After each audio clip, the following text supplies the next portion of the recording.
নমস্কাৰ বন্ধুসকল আজি এই ভিডিঅ'টোৰ জৰিয়তে আপোনালোকক দেখুৱাব বিচাৰিছোঁ যেতিয়া আমি এটা ৰেডিমেড কুৰ্তি কিনি আনো তাৰ হাতখন যেতিয়া আমাৰ ভাল নালাগে বা হাতখনে আমাক কিবা যদি দিগদাৰ দিছে তেতিয়াহ'লে আমি তাক কেনেকৈ মডিফাই কৰিব পাৰোঁ এই হাতখন এই কুৰ্তিটো বৰ ধুনীয়া হাতখনো বৰ ধুনীয়া লাগে কিন্তু যেতিয়া পিন্ধা হয় তেতিয়া মানে এই চুমকিখিনিয়ে হাতত কাটে খুব কাটে সো সেইকাৰণে ইয়াক কাটি এনেকৈ ভাগ কৰি উলিয়াই ল'লোঁ খুব ধুনীয়া আছিল আসলতে মানে ফুলখিনিটো বিৰাট ধুনীয়া চুমকি দিয়াৰ বাবে আসলতে কাটিছে আৰু এই হাতখন মানে উভুটাকে লগালেও নোৱাৰি হিফালে লগালেও আকৌ চুমকিখিনিয়ে হাতত কটা চান্সেছ আছে সো সবফালৰ পৰা চালি জাৰি চাই মই সেইকাৰণে ভাবিলোঁ ইয়াক দুডখৰ কৰোঁ যিহেতু ফুলপাহ বৰ ধুনীয়া এনে পেলাই দিবও মন নাযায়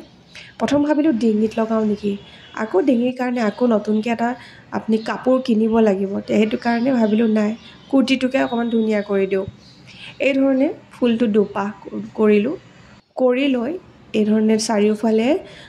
মানে বৰ্ডাৰটো অলপ চিলাই ল'লোঁ যাতে সূতাবোৰ ওলাই নাযায় আৰু হাতত এনেকৈ বহাই দিলোঁ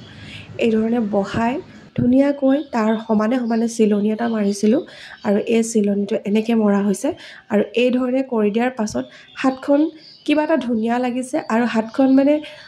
যিখিনি গুণাই কাটিছিলে সেই গুণাখিনি এতিয়া ওপৰলৈ গুচি গ'ল আৰু ওপৰলৈ যোৱাৰ কাৰণে এতিয়া হাতখন নাকাটে আৰু এই ধৰণে সৰু সৰু সুবিধা কিছুমান কৰি লৈ আপুনি